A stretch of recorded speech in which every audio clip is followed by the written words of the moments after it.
잠시 기도하겠습니다. 하나님 아버지, 오늘도 우리를 이 자리 가운데 불러주심에 감사합니다. 우리가 어떠한 마음으로 왔든지 무엇보다 주님 앞에 모든 마음들 다 내려놓고 하나님이 주시는 은혜가 있기를 소망합니다.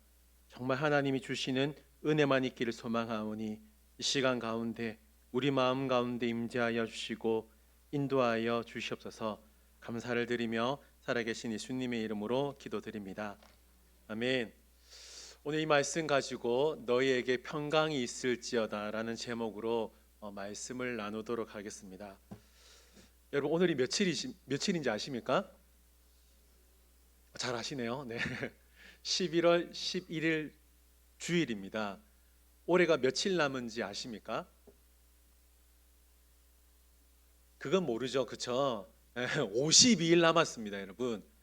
50일, 올해도 이제 50일 남았는데 묻겠습니다. 여러분은 올 한 해 2024년 어떤 한 해로 기억되고 있습니까? 우리 청년들 올 한 해 어떤 한 해로 기억되고 있어요? 패스. 예, 감사합니다. 예, 우리 여기 계신 우리 성도님들 올 한 해 2024년 어떤 한 해이십니까? 지금까지? 이것도 패스해야 될까요? 네. 제가 여러분 엘린교 온 지가 1년 다 돼 갑니다. 저는. 근데 기분상은 한 10년 한 것 같아요. 네, 왜 그런지도 모르겠어요. 왜 그런지는 모르겠는데 한 10년 한 것 같은데 제가 2024년을 돌아보면 사회적으로 다른 곳도 있지만 사회적으로 제 마음 가운데 사회적으로 큰 이슈가 되는 세 가지 사건이 2024년에 기억되고 있어요. 그 세 가지 사건을 나누고 싶은데 첫 번째 사건이 뭐냐면 여러분 아마 아실 거라고 생각합니다. 미국의 작가인 그 마크 맨슨이라는 사람이 있는데 이 마크 맨슨이라는 사람이 한국에 여행이 오고 싶었다는 거예요. 왜 여행이 오고 싶었을까요? 이게 궁금하잖아요. 여러분 다 여행 가는 이유가 있지 않습니까?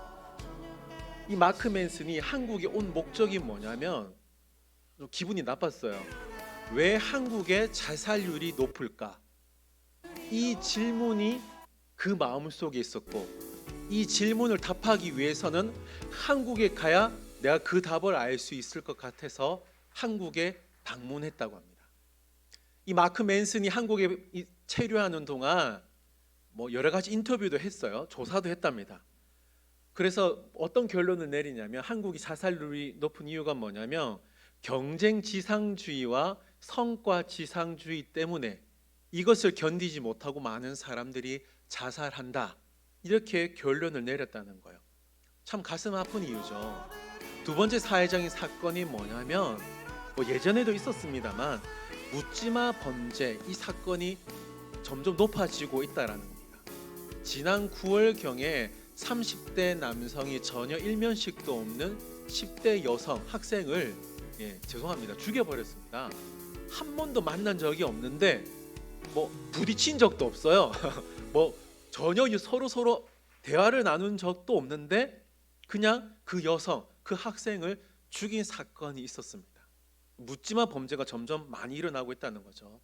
세 번째 사건이 뭐냐면 여러분 이런 단어 들어보셨는지 모르겠습니다만 좀비 자영업자 시대. 여러분 그 말 들어보셨습니까? 지금 이 자영업자, 우리 주위에 자영업 하시는 분들이 참 많이 있잖아요. 우리 성도님들 가운데도 있는데 그들을 향하여 뭐라고 하냐면 그냥 자영업자가 아니라 좀비 자영업자라고 부른다는 겁니다. 그럼 좀비가 뭡니까? 죄송합니다. 비성경적이지만 좀비가 뭐예요? 살아있는 시체라는 거예요. 그러니까 우리 자영업자들이 살아있음에 자영업을 하고 있는 듯 보이지만 결국 뭐라는 겁니까? 언제든지 문을 닫아도 죽은 것 같은 그들의 모습이 마치 좀비 같다라는 거예요. 그래서 그들을 향해 좀비 자영업자라고 말을 한다는 겁니다. 저는 이런 사회적인 이슈, 사건들을 보면서 한 가지 제 마음속에 떠올랐던 단어가 있는데 그 단어가 뭐냐면 인생 자체가 불안이다라고 생각이 들었습니다. 여러분 동의가 되실지 모르겠는데 우리 인생을 한번 보면 불안한 인생이라고 생각됩니다. 동의가 되시나요? 예, 우리 인생을 보면 참 불안한 게 있어요. 사실 이 불안이 잠시 찾아오면 괜찮은데 어떻습니까? 우리 삶을 보면 아침에도 불쑥 찾아오고 점심에도 약속도 안 했는데 찾아옵니다. 그 희한해요. 저녁에도 찾아옵니다. 더 짜증나는 건 뭐예요? 자기 직전에도 찾아오는 거예요. 이게 뭐예요?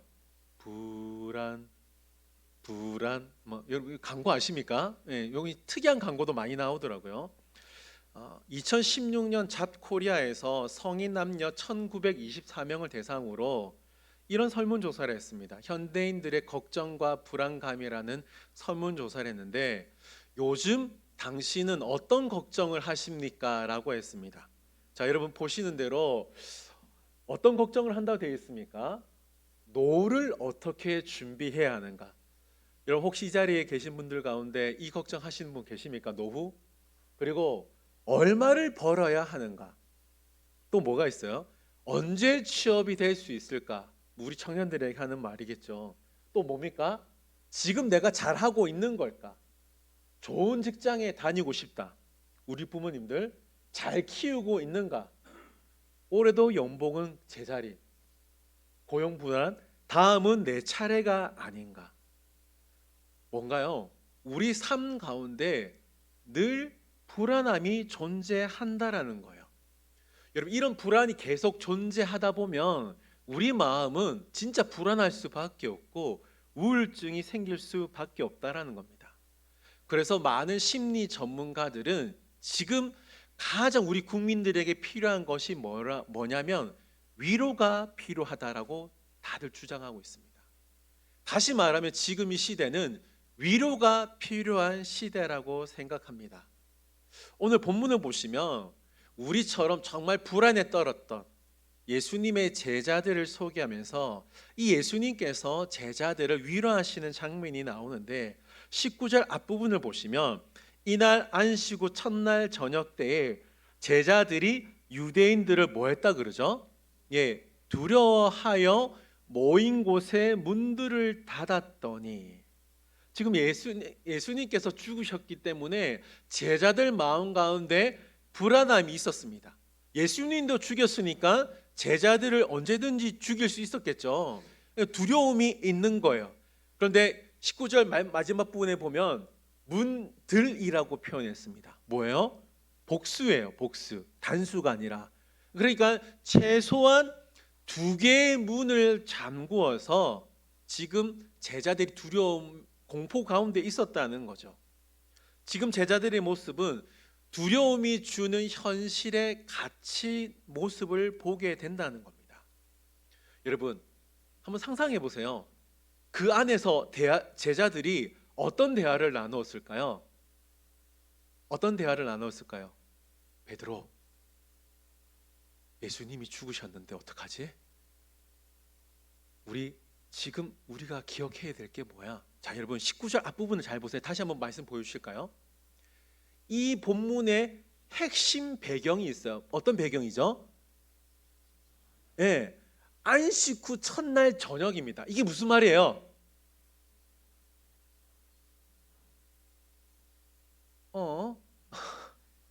예수님이 부활하신 첫날 저녁이라는 겁니다, 여러분.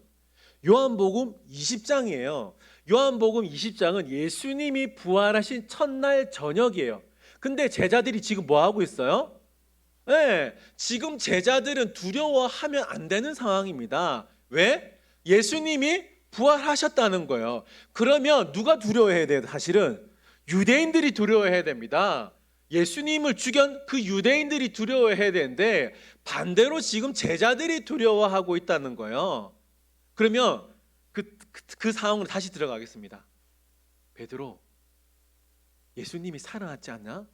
오늘 예수님의 말씀대로 부활하신 그 셋째 날이야. 우리 그 무덤에 찾아가야 되는 거 아니야? 에헤, 누가 죽은 사람이 어떻게 살아날 수 있어? 정신 차려. 뭐 이런 대화를 나누지 않았겠습니까? 오늘 제가 연기가 좀 이상한가 봅니다. 예, 집중을 안 하시나? 예. 예수님이 부활하신 상황이라고요, 여러분.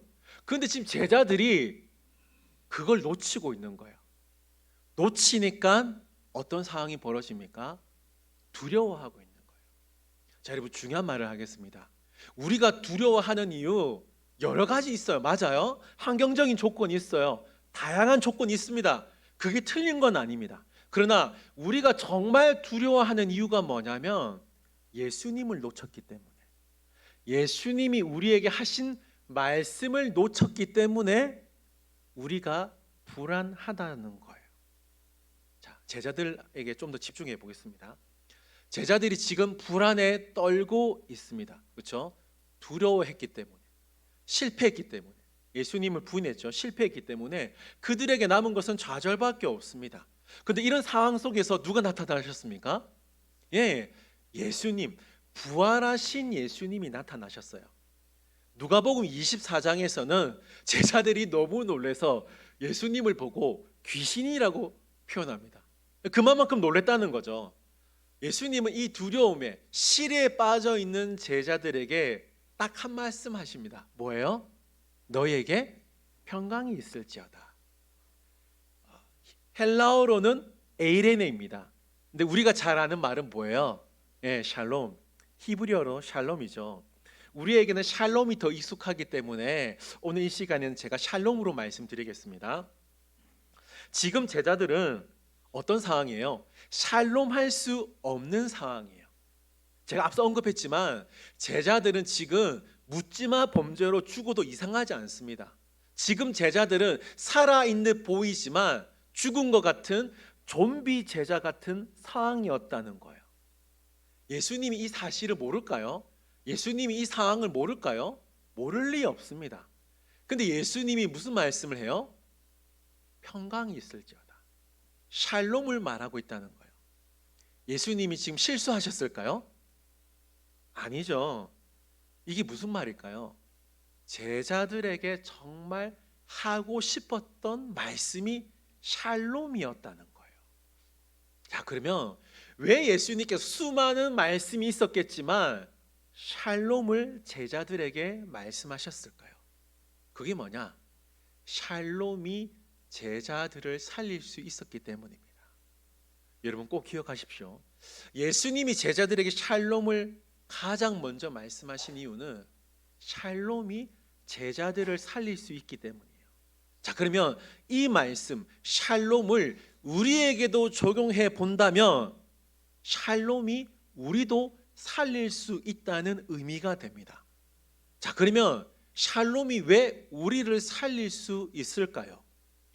왜냐하면 제가 두 가지를 나누고 싶은데, 첫 번째가 뭐냐면 샬롬은 예수님이 여전히 살아있다는 의미입니다. 자, 뭐라고요?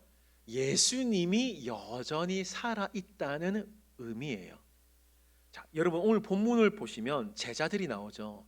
제자들이 지금 두려움에 떨어서 넘어져 있어요. 그런데 오늘 본문에서 제자들이 일어설 수 있는 계기가 되는데, 그 계기의 출발점이 뭐냐? 살아계신 예수님을 다시 만났다는 겁니다.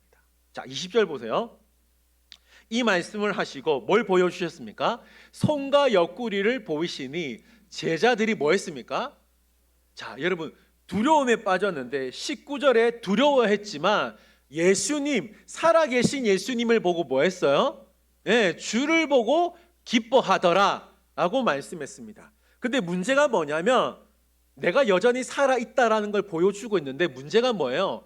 도마라는 제자가 있는데 도마는 야, 죽은 자는 말이 없다. 아마 이 말을 좀 기억을 했나 봅니다. 예수님의 부활을 의심했어요. 그래서 예수님께서 27절에서 뭐라 그러냐면 도마에게 이르시되 네 손가락을 이리 내밀어 내 손을 보고 네 손을 내밀어 내 옆구리에 넣어보라. 그리하여 믿음이 없는 자가 되지 말고 뭐라 그러죠? 믿는 자가 되라. 아멘. 도마는 예수님의 부활을 의심했습니다. 그러나 예수님의 진짜 살아계심을 보고 뭐라 그러냐면 나의 주님이시요 나의 하나님이십니다. 위대한 신앙 고백을 하게 되었다는 거예요. 의심 많았던 제자가 예수님의 살아계심을 다시 한번 체험함으로 말미암아 순식간에 믿는 믿음의 제자가 되었다는 겁니다. 이런 상황 가운데 예수님이 도마에게 이런 말씀을 하십니다. 29절 말씀인데 우리 말씀 다 같이 읽겠습니다. 시작. 예수께서 이르시되 너는 나를 본고로 믿느냐? 보지 못하고 믿는 자들은 복되도다 하시니라. 아멘. 자, 여러분, 인간에게는 오감이 있습니다. 오감. 시각, 청각, 후각, 미각, 촉각이 있습니다. 자, 지금 도마를 보세요. 도마는 시각으로 예수님을 보고 있죠. 청각으로 예수님의 말씀을 듣고 있고 촉각으로 예수님의 손과 옆구리를 만지게 됩니다. 여러분이 도마라면 기분이 어떨까요? 짜릿할까요? 예, 저 짜릿할 것 같기도 합니다. 여러분, 사실 이왕이면 다홍치마라고 예수님을 3D로 보면서 예수님을 믿으면 좋지 않습니까? 그렇지 않을까요? 내가 예수다, 나를 믿어라. 이상한가요? 제가 예수는 아닙니다, 여러분. 우리가 예수님을 믿을 때 정하나, 내가 예수다, 너 여기 만져봐봐, 여기 만져봐봐, 나 예수다, 이렇게 해도 되잖아요. 그렇지 않습니까? 근데 여러분, 예수님은 그렇게 하지 않으세요. 자, 여러분 잘 보시면 오늘 본문 말씀에 뭐라 그러죠? 27절 말씀에 보라, 그리하여 믿음 없는 자가 되지 말고 믿는 자가 되라고 말씀합니다. 무슨 말인가요? 자, 여러분, 예수님께서 제자들에게 나는 십자가에 죽지만 3일 이후에 부활한다, 이걸 3번이나 말씀하셨습니다. 3번. 이게 무슨 말이에요? 3번이나 말했다는 건 반드시 그 일이 일어난다라는 거예요. 그렇죠? 근데 제자들은 지금 예수님의 말씀을 기억하지 못하니까 뭘 믿지 못하는 거예요?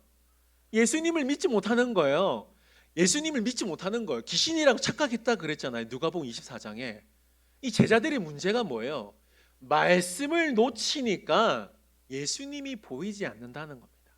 자, 여러분, 제가 지금 무슨 말을 하고 싶냐면 예수님께서, 하나님께서 우리에게 말씀을 주셨어요.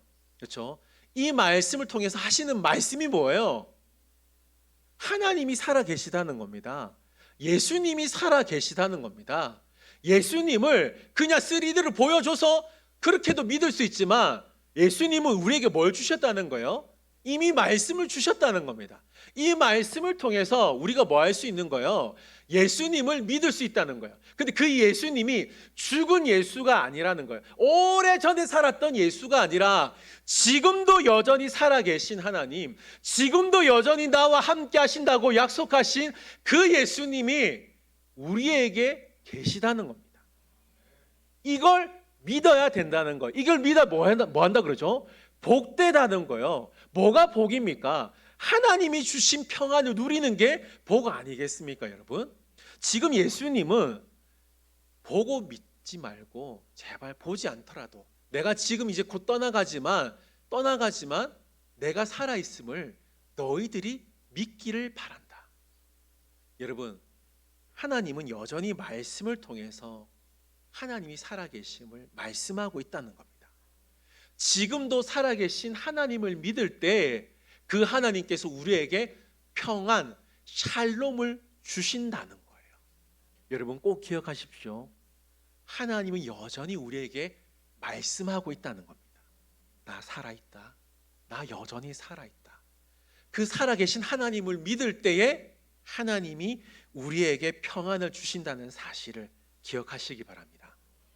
두 번째로 우리가 기억해야 될 사실은, 샬롬은 예수님은 여전히 우리를 사랑하신다는 의미입니다. 자, 첫 번째, 예수님은 여전히 살아있다는 의미이고, 두 번째 샬롬은 예수님은 여전히 우리를 사랑하신다는 의미입니다. 여러분, 예수님 입장에서 제자들의 모습을 보면 사실 얼마나 답답했습니까? 앞서 말씀드린 대로 예수님이 3번이나 제자들에게 나 십자가에 죽지만 3일 후에 부활한다 말씀하셨어요. 한 번은 놓칠 수 있어요. 우리도 뭐 친구나 배우자의 말을 놓칠 때가 있잖아요. 한 번은 놓칠 수 있습니다. 여러분, 그러나 두 번, 세 번 놓치는 건 뭐예요? 이상하다는 거예요. 그렇죠?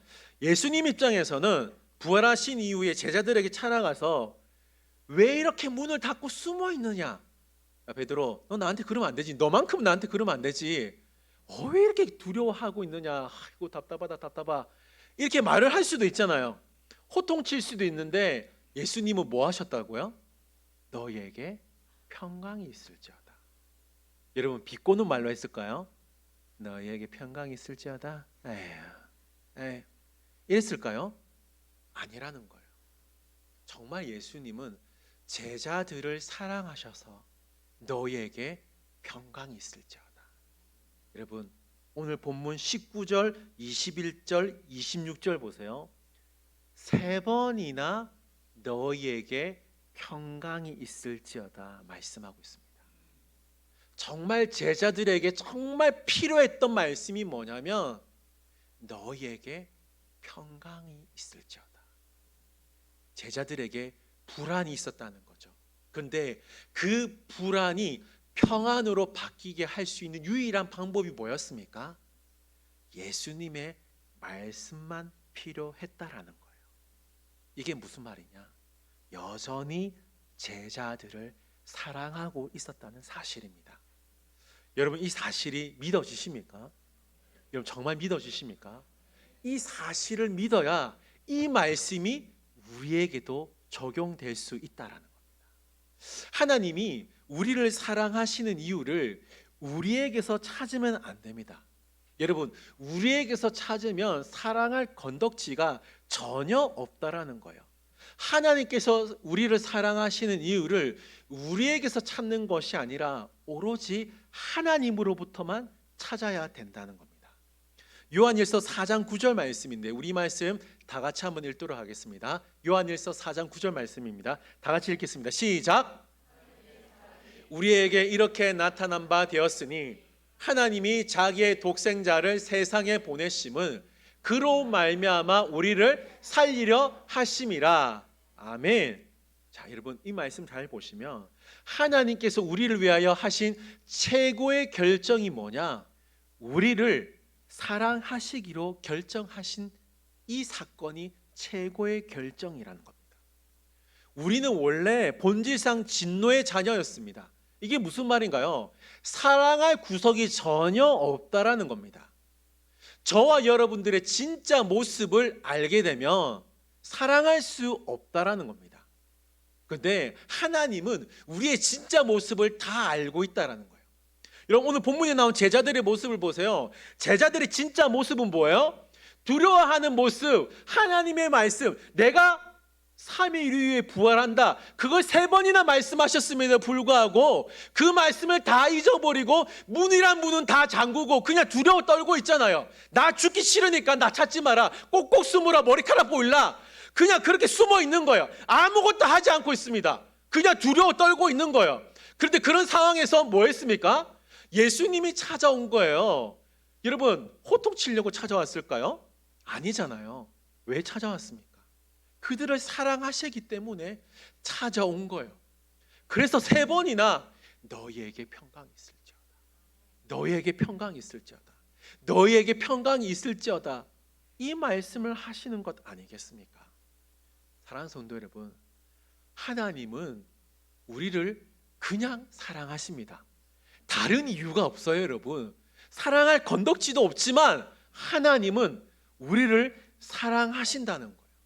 그 사랑의 증표로 예수님을 이 땅에 보내주셔서 십자가에 죽게 하시고 마침내 부활하신 것을 우리에게 보여주셨다는 거예요. 사랑하는 성도 여러분, 하나님이 우리를 정말 사랑하십니다. 여러분 꼭 기억하시기 바랍니다. 로마서 8장 38절 39절 말씀을 제가 읽어드리면 내가 확신하노니 사망이나 생명이나 천사들이나 권세자들이나 현재일이나 장래일이나 능력이나 높음이나 깊음이나 다른 어떤 피조물이라도 우리를 우리 주 그리스도 예수 안에 있는 하나님의 사랑에서 뭐 할 수 없다? 끊을 수 없다라는 거예요. 하나님의 사랑에는 그 어떤 장애물도 존재하지 않는다는 겁니다. 하나님이 우리를 사랑하신대요. 여러분, 이 사실이 정말 믿어지십니까? 이 사실을 믿을 때에 예수님이 우리에게 말씀하십니다. 너희에게 평강이 있을지어다. 지금 이 세상은 불편함이 없는 편리한 시대입니다. 근데 여러분, 아이러니하게도 사람들은 점점 불안에 떨고 있어요. 사람들은 점점 두려움에 떨고 있다라는 겁니다. 세상은 편리해지고 있는데 왜 우리 마음은 더 불안해지고 있을까요? 세상은 더 편리해지고 있는데 왜 두려움은 점점 커지고 있을까요? 세상이 주는 평안이 불완전하기 때문입니다. 여러분, 세상이 주는 평안은 일시적이고 조건적이에요. 그러나 예수님이 주시는 평안은 일시적이거나 조건이 아닌 지속되는 평안입니다. 여러분, 오늘 본문에 나온 제자들의 모습을 보시면 제자들의 환경과 조건은 19절에 나오는 대로 두려울 수밖에 없는 조건이에요. 그렇죠? 그 조건 가운데 예수님이 오시니까 제자들이 어떻게 됩니까? 주를 보고 기뻐하더라. 뭐예요? 그들 마음 가운데 평안이 있었다는 겁니다. 상황은 변한 게 전혀 없습니다. 그러나 예수님이 그들에게 나타나심으로 예수님이 그들에게 나타나심으로 말미암아 예수님이 그들에게 너희에게 평강이 있을지어다 이 말씀을 하심으로 말미암아 두려움이 평안으로 변했다는 겁니다. 자, 여러분, 이제부터 중요합니다. 잘 기억하세요. 예수님이 주시는 평안은 고난과 아픔이 전혀 없는 평안이 아니에요, 여러분. 절대 그렇게 착각하시면 안 됩니다. 너에게 평강이 있을지어다 그 말씀을 하시더라도 고난이 바로 사라지거나 나의 아픔이 바로 사라지거나 나의 불안이 바로 사라지는 게 아니라는 거예요. 예수님이 주시는 평안이 뭐냐면 절망 가운데 있지만 고난 가운데 있지만 두려움 가운데 있지만 그 고난 가운데서도 절망 가운데서도 두려움 속에서도 누릴 수 있는 것이 평안이라는 겁니다. 여러분, 성경 잘 보세요. 바울과 실라가 하나님을 전한다는 이유 하나만으로 감옥에 갇힙니다. 우리가 생각하는 평안은 뭐예요? 감옥에 갑자기 문이 열려서 집에 가서 얼굴 씻고 샤워하고 자는 게 평안일 수 있잖아요. 그렇지 않습니까? 근데 여러분, 성경에 잘 보세요. 사도행전 잘 보세요. 바울과 실라는 감옥에서 뭐 했습니까? 찬양했어요. 감옥에서 하나님께 기도했어요. 이게 뭐예요?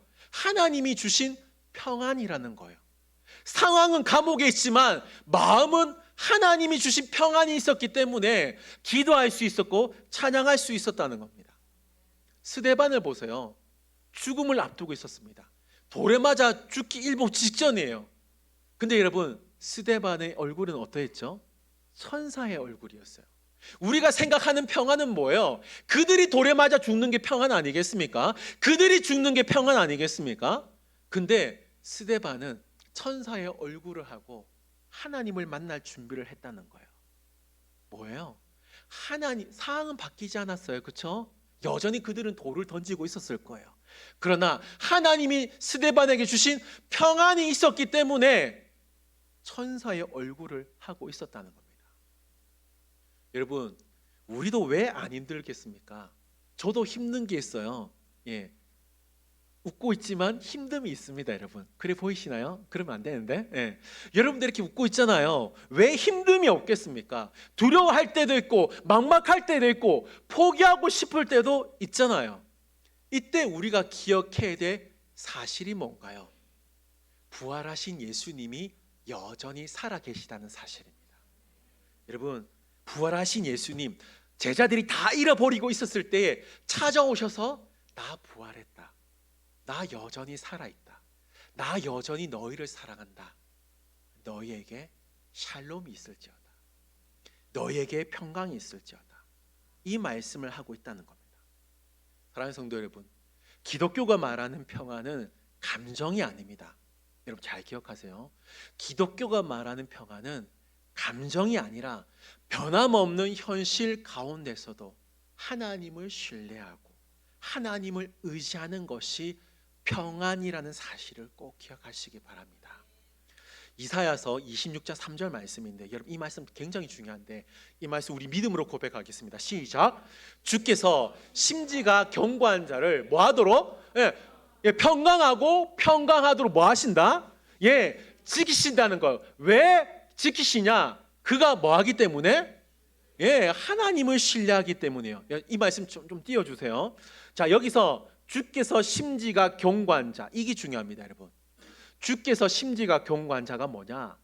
마음의 뿌리를 깊이 내린 자예요.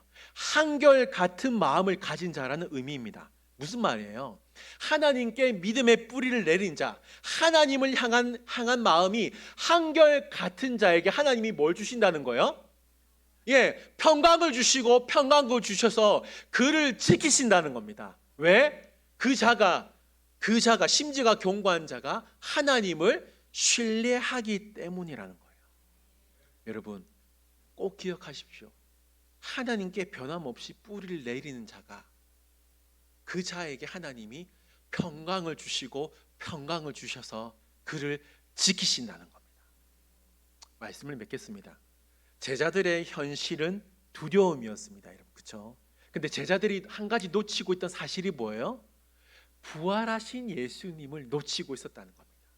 여러분, 두려움이라는 현실도 있었습니다. 그렇죠? 그러나 또 다른 현실, 어떤 현실이 있었어요? 부활하신 예수님이 제자들과 함께하는 현실도 있었다는 겁니다.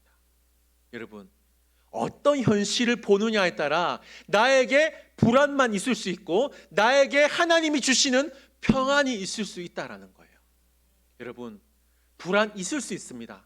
그러나 나를 위해 부활하신 예수님, 나에게 평강이 있을지어다라고 말씀하실 그 예수님을 바라보시기를 바랍니다. 육신의 눈으로만 두려움만 보는 것이 아니라, 불안만 보는 것이 아니라 믿음의 눈을 열어서 나와 함께 하신다고 말씀하신 하나님, 너에게 평강이 있을지어다라고 말씀하시는 그 하나님을 바라볼 수 있는 믿음의 눈이 있으시기를 바랍니다. 그 믿음의 눈이 있을 때에 우리에게 하나님이 평강하고 평강하도록 지켜주신다고 약속하셨다는 겁니다. 사랑하는 성도 여러분, 두려운 마음도 있겠지만, 지금 당장 눈에 보이는 현실이 암담할 수 있지만 너희에게 평강이 있을지어다 라고 말씀하시는 하나님을 바라봄으로 말미암아 하나님의 평강이 우리를 지키고 지킬 수 있는 은혜가 있을 수 있기를 주님의 이름으로 축원드립니다. 아멘. 우리 들은 말씀을 기억하면서